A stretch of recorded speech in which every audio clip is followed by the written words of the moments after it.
What's up guys, I'm Newbie Dave and today we're building an auto sorter for our wool farm. Let's get started.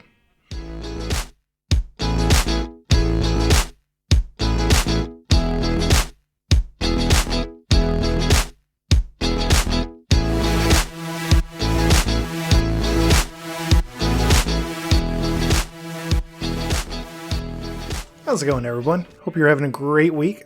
So this project is a bit overdue because I said when I first built this thing that I'd eventually come back and build an auto sorter. I haven't done that. These things are filling up. And during a recent episode, I came over here to get some wool and noticed that my hopper minecart was just stuck here. And when I came and checked it out, it turns out this chest had completely filled up. The hopper had filled up. And so the minecart was trying to unload stuff. The powered rail was turned off. It couldn't unload everything. And so it was just stuck there. And so I had to unload it and kind of give it a nudge to get it going again. And so I think it's time to go ahead and build our auto sorter. Now I'm not going to build it right here because with this design, it's not going to work to have the chest stacked like this, like to have different things stacked like this. Each item that we're trying to sort needs a couple of spaces above and below in order for this build to work. So yeah, I'm just going to leave this here for now. Maybe at some point I'll come and like move all this wool into the new auto sorting wool system. But for now, I'm just going to leave it.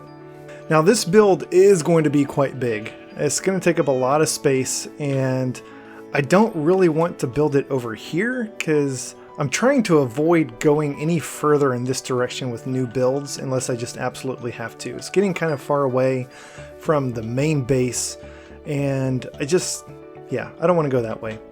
It's going to be too big to fit over here, however. I was originally thinking of putting it like between my mending villager and the wool farm, but it's too big for that. So I think what I'm going to do instead, to try to keep it right here near the wool farm, because that's kind of important, is I'm going to build it back here. So we've got this little hill here that we can build into, and that's going to be perfect because this design is kind of a horseshoe shape. So we'll start over here, we'll go back a little bit, we'll turn, we'll go across, and then we'll turn and come back. And then we've got this whole hillside to kind of build the machinery, the circuitry for this thing into. So I think that's going to be really good. So to get started, I am going to go ahead and make a bunch of chests. And for now, I'm just going to go ahead and place some chests on the ground. You know what? We've got a bunch of wool. That's kind of why we have all this wool, is to outline new builds. So I might as well go ahead and use it. Let's see. Let's use purple. I like purple wool. So what we're going to do, there's 16 different colors of wool. I'm still missing brown, so I've only got 15, but we're going to go ahead and set this thing up for having all the colors. So there's 16 different colors of wool. And so what we're going to do is I'm going to go, let's see, we'll start here. We'll go 1, 2, 3. Gotta start digging out here. So we'll do 5 on one edge. Then we're going to turn. And we'll go 6 on the back side. 5, 6. And then we'll turn and do another 5. So we've got 5, 5, and 6. That will give us the 16 different colors that we want. I'm going to take a step back. So it's a little bit off center, which I think is fine because this whole thing is kind of, curving around a little bit. So I think this will be good. So I need to dig this area out a little bit more. So I've got this area dug out now, and I dug it out 2 back because I'm going to put the chests right here. I'm not going to put it on top of the wool. The wool is just kind of mark where each of the chests are going to go. And I also want it to be up a little bit more. So I'm going to place a temporary block to put the chest on. And then I'm going to put all of my chests at this level. And I'm going to use double chests because obviously we're going to get a lot of wool from this thing and we want to make sure we've got plenty. The reason I'm starting up here is because I'm only going to build one row of chests for this auto sorter, but eventually these may also fill up. And so by starting it a little bit higher off the ground, we can come back later if we need to and add a second row of chests and maybe a third and whatnot. If we started out lower, we can only go down. We can't go back up. So I figured it'd be good to start off the ground to give ourselves room to grow if we need to. Alright, so now that we've got all of our chests in place, we can start talking about how this auto sorting system works. So I'm going to do one of the chests first to explain the mechanics, and then I'll come back and do the rest. Now, fair warning, this is going to take a lot of hoppers. For every single chest, we're going to need at least 2 hoppers. And then because of how I've got this thing designed in this sort of horseshoe shape, we're also going to need a bunch of hoppers to kind of continue this thing around. So even my 42 is probably not going to be enough. So in the back of each chest, there's going to be a hopper. Above that is going to be another hopper. I'm going to put down some temporary blocks so I can place this thing going the right way, because we're going to want these hoppers above them to connect to each other going all the way around. Now behind the hopper that goes into the chest, we're going to place a solid block, and we'll come out 3 blocks. We'll put one below that second one, and then we'll put a redstone torch on that block. So it's going into the block right here behind the hopper. Around back here, we're going to need a couple more blocks. We'll put one there. On this block, we're going to do a repeater going that way. And then on top, we'll do redstone, redstone, redstone, and then a comparator going that way. And I messed this up already. We don't want this connecting to the one next to it. We actually don't want it connecting to anything. And so I'm just going to point it that way so it goes into the comparator. So the way that this works is whenever there is something in a hopper, the hopper emits a redstone signal. And so if we put something in there, you can see the comparator lights up. And the strength of that signal depends on how many items are in the hopper. And it's not a 1-to-1, so like adding 4 things in here doesn't emit a redstone signal of 4. It's like the signal strength goes up by 1 every 12 or 14 or 15 items in the hopper. So you can see if we keep increasing this, only one redstone dust is lit up right now. If I keep adding more and more, eventually the second redstone lights up. And what we're going for is we want to add enough items to the hopper so that the signal comes all the way around. And I think I actually got my repeater going the wrong way as well. I think the repeater needs to go that way.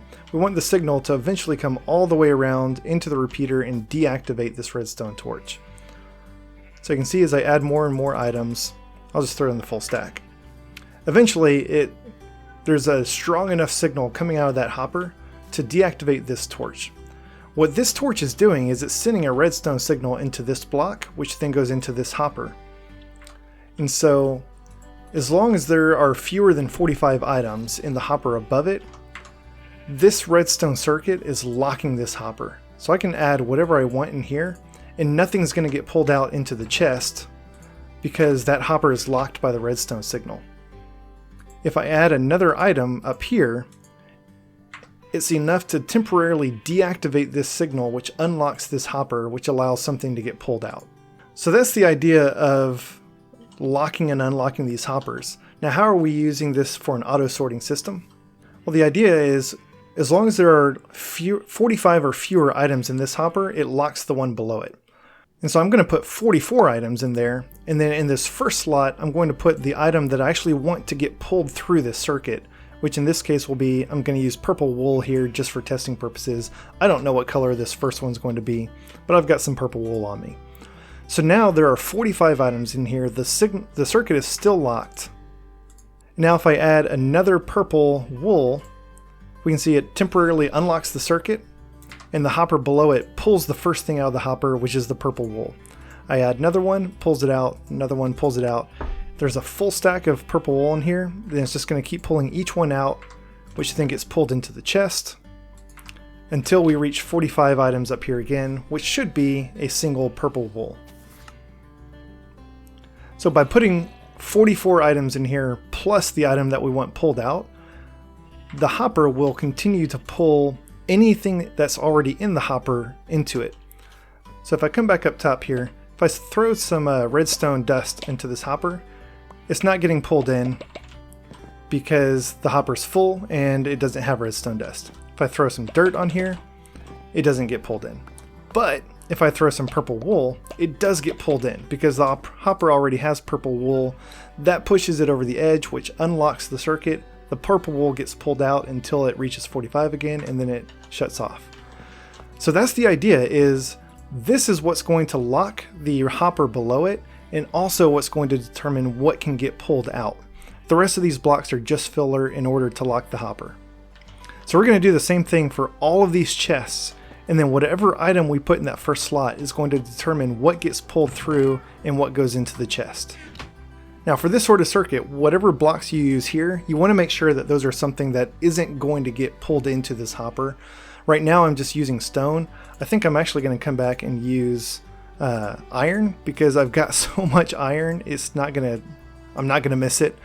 And iron's never going to come into the circuit. It's only going to be pulling in wool. I could also end up getting some like rotten flesh or bones or anything else from monsters that might die during the daytime and get picked up by the hopper. So I don't want to use any of those things. So by using iron ingots, I'm pretty confident that no iron ingots are ever going to come through the circuit, just wool.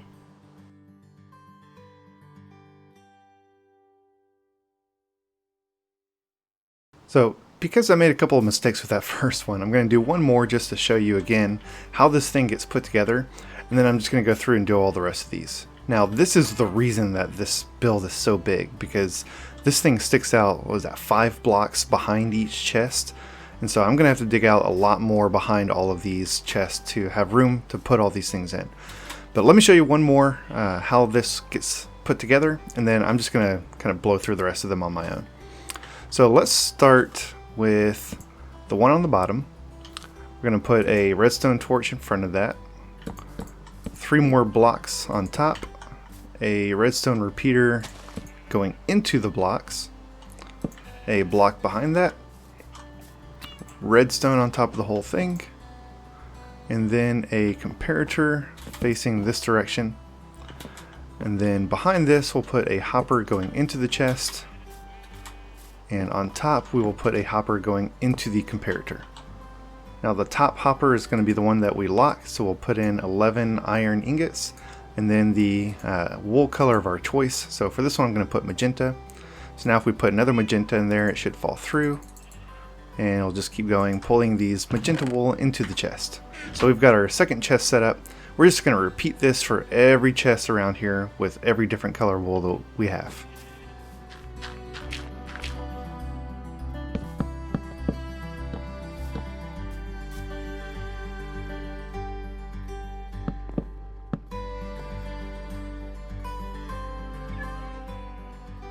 So I've got some sad news. While I was working on this, a creeper did sneak up on me. He blew up right here in this corner, took out some of my chests and the wool. Fortunately, he didn't take out any of the hoppers or any of the redstone circuitry, so it's just a matter of putting the chests and the right color wool back. But that was really annoying. Now Steve 2 is not to blame here. He did actually scare the creeper off. He only blew up because I went after him and tried to fight him with my tools here instead of a sword. So that was my fault, not Steve. You're a good boy, Steve. Alright, so I've got all of the hoppers, all the redstone circuitry put in. I've got all the different color wool in here, and so each of these things is locked to a different color. And I've put that color wool in the ground in front of the chest so we know what color goes where. Steve, you're not supposed to be swimming. And so now this thing's almost done. We just need a way to actually, deliver the wool to the right chests. One obvious solution would be to just add another layer of hoppers on top here that goes all the way around, and those will just transfer the wool all the way around until it gets to the hopper that has that color wool in it, and then it will get pulled out from below instead of getting carried on to the next one. I've already used 32 hoppers in this build, and to do that would require... Where'd Steve go? Steve? What are you doing, silly kitty? To do that would require another 16 plus going around the corners, probably another 32 hoppers, and frankly I'm just kind of bored building hoppers. It's a boring solution. I want to try to do something a little bit more exciting. So what I want to try to do is build like a little water canal on top of this. So let me illustrate how this would look and how it would work. So I put down some temporary blocks to illustrate how this is supposed to work. If we put a water source over here and then just start dumping the wool into the water, you'll see it will flow over all the hoppers until it gets to the hopper that can actually pull in that kind of color wool. So the purple got sucked up here, the orange one got sucked up here, and the gray one got sucked up there, and they all went into their proper chests. Now one thing to note about this, in order for it to work, the water source needs to be at least 1 or 2 blocks away. This is just what I've discovered from testing. If I put the water source like right here, then the items might be floating up too high to actually get picked up by the hopper, and they'll just flow right past it. So I want the water source to be at least 2 blocks away to make sure that the items that are in the water are like sunk down far enough that the hoppers can actually pick them up. Now you notice the water actually stops right there. It's not going to flow all the way around, which means that we're going to need something to continue the water around. We'll have to do multiple water buckets, and we're also going to use some ice in between the different water strips so that the items will slide from one water source to the next. So this will make more sense as I start putting it together. I am going to have to clear out some of this grass on top to actually get down here and build this little canal.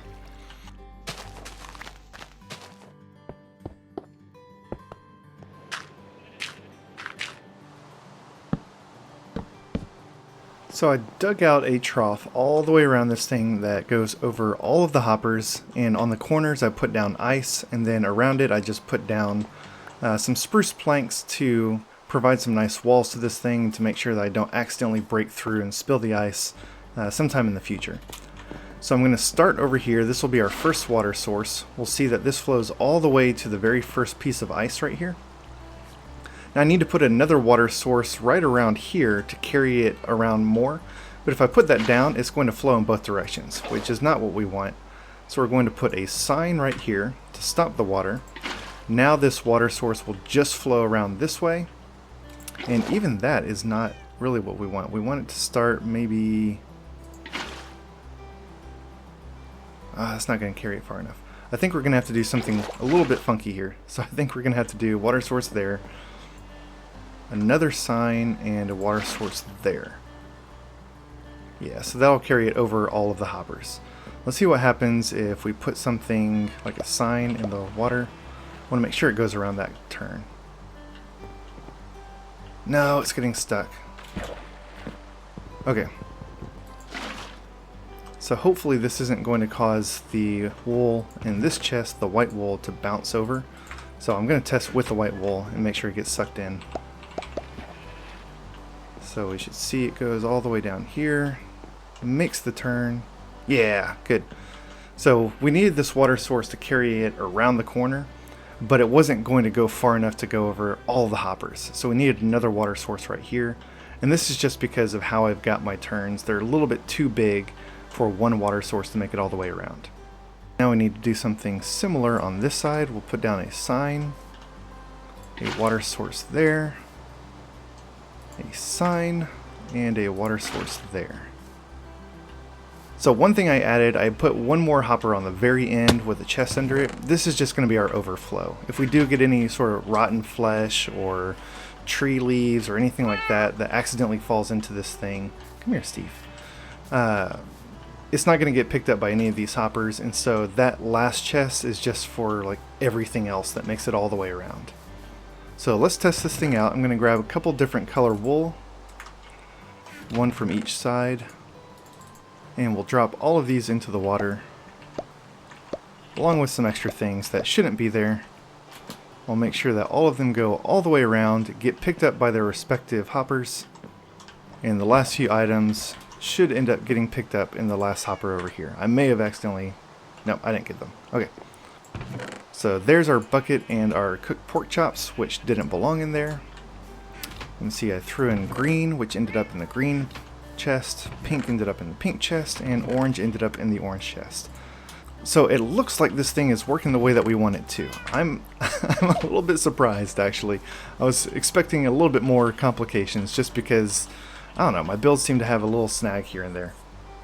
Now obviously this thing doesn't look very nice yet. I'm going to have to come back in and add some aesthetics, make this look nice. One of the reasons I built it into the hill like this is because, as you can see, the circuitry goes back really far on each side, and I didn't want to have to build like a really big structure around it. So most of this is just going to end up buried in the hillside, and then I'll do something maybe on the top here and the front to make it look a little bit nicer. And with that, we are not done, because you may notice there's still something missing. This thing is not connected to our wool farm. The whole point of this is to auto sort the wool that comes from the wool farm and they're not connected yet. So we need to connect these two things up. There's a couple ways we could do this. Our original setup over here, we've got a hopper minecart that just comes over to a hopper with this little tiny circuit here that makes it stop, pulls out the wool. No! Oh my goodness. Creepers. I hate creepers.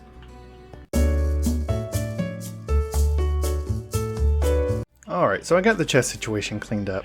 It did also destroy some of this circuitry here, but that's not a big deal because I was going to break it down anyways. We are going to be moving all of this over to our new auto sorter location. And so this will no longer be the end of the track. In fact, I'm probably going to end up just having it loop around right here. Like so. And so now we actually want to move the end of this thing over to where our auto sorter is going to start. So I am perfectly happy with this spot being the beginning of the water flow. And so what I want to do, that is a creepy noise. Don't know where it came from. Okay, I want to start here and we're going to go down. To get the items up, we need some sort of elevator. Hoppers are great for moving things down and laterally, not great for moving things up. So we're just going to go with our tried and true water elevator. So first of all, I'm going to dig down from right here. And don't remember how far out I need to go. Yeah, this area. Okay, that was probably not the best way to go about doing that. Okay, so this is where our bubble elevator is going to go. It's going to start right here and shoot the items up, and then the water up there will carry the items around to all the hoppers. So this is going to be our drop-off point for the hopper minecart. So now we just need to figure out what we're going to do for the unloading system on this side.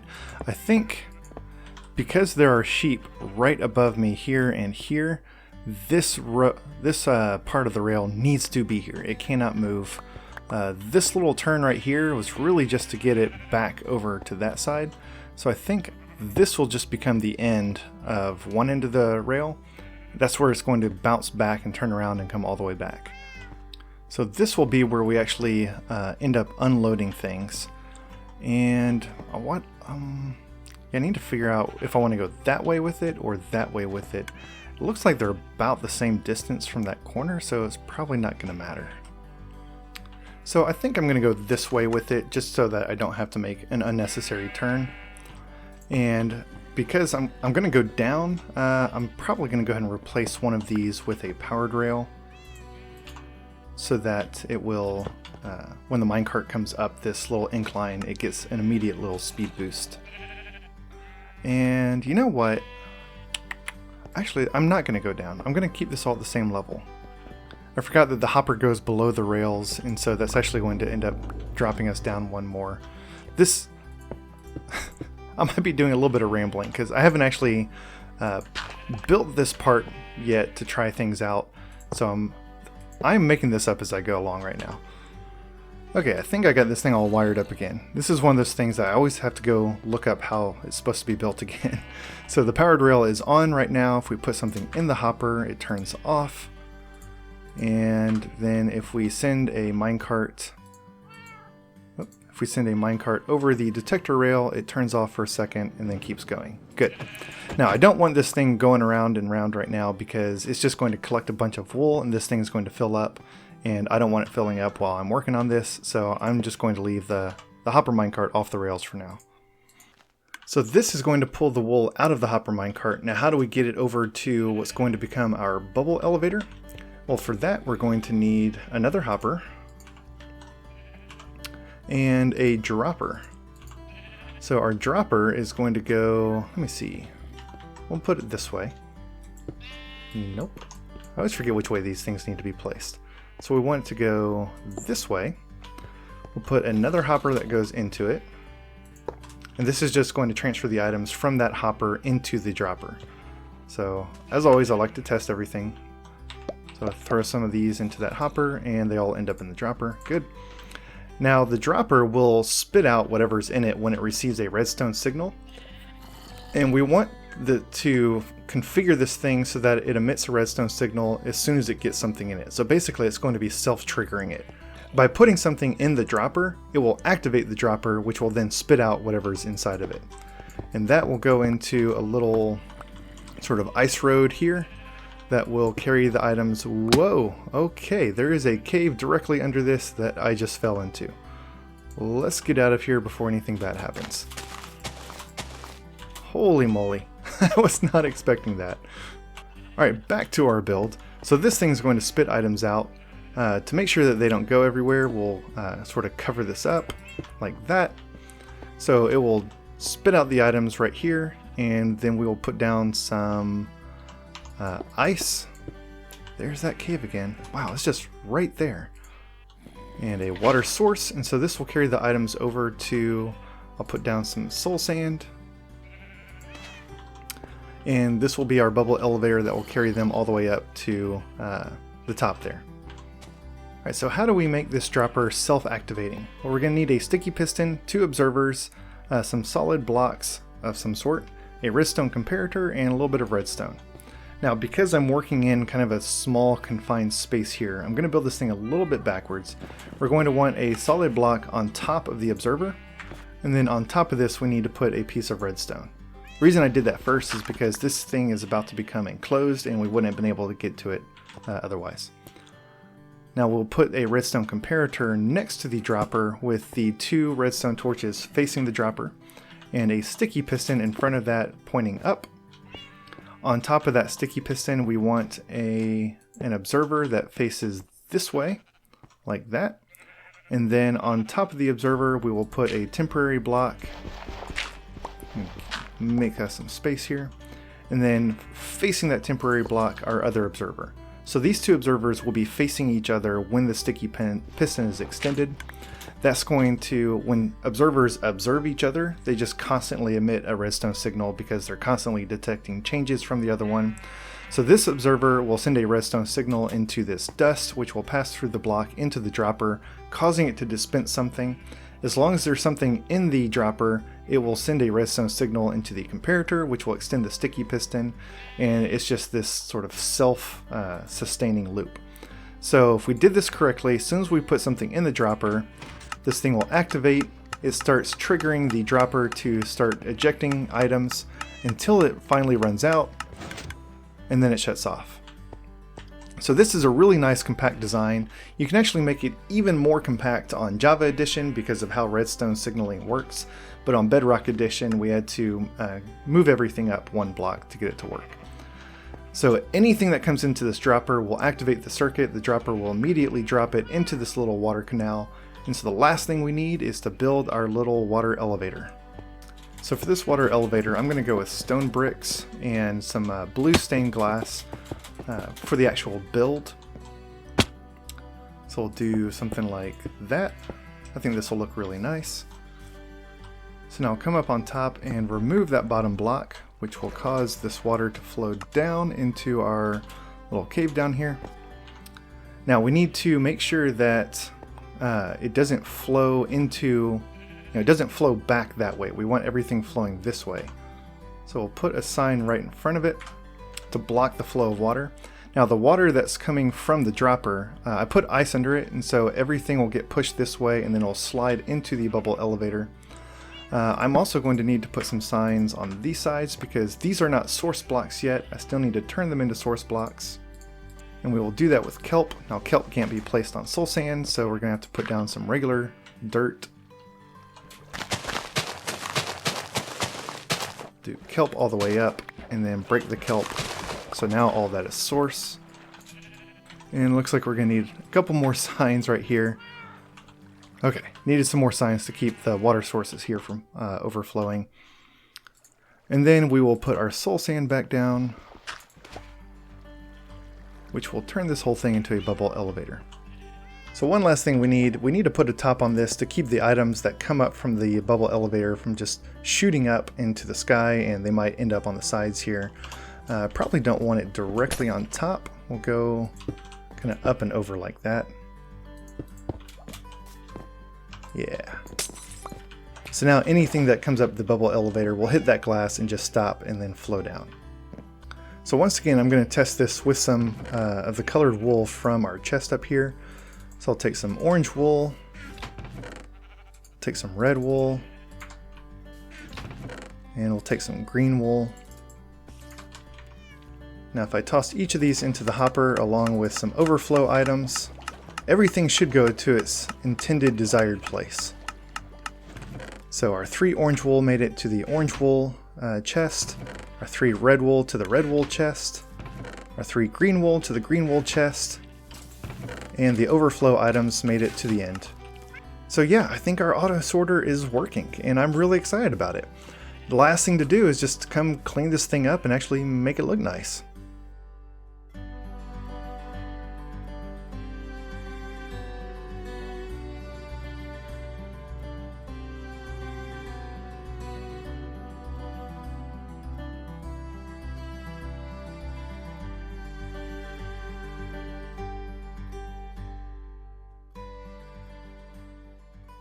Alright guys, you ready for the big reveal? And here is our new auto sorting wool collection system. So I built the frame out of spruce and decided to use some sandstone because I've not used sandstone in any of my builds yet, and thought it would look nice. And I do. I like the way that the sandstone looks with the spruce. I think it's a good balance of colors. And put this little glass dome top on it. Yeah, I really like how this turned out. It does look a little bit weird to have the chest just kind of floating there. Again, I wanted to leave room below them so that we could expand downwards if we need to. Maybe I'll come back and move those spruce stairs forward 1 block so that the chests aren't just floating there, but more likely than not, I'm just going to leave it. And that's going to wrap things up for today. Thank you all so much for watching. I hope you enjoyed this episode. I really like the way that this turned out, and I do kind of like that it's kind of nestled back in the corner here. It doesn't just kind of stand out. You have to go looking for it. It's a nice little surprise in the back of our little wool farm. So I hope you all are enjoying this series. If so, please hit that like button, and feel free to subscribe so you'll get notified of future episodes as they come out. Thanks y'all, and have a great day.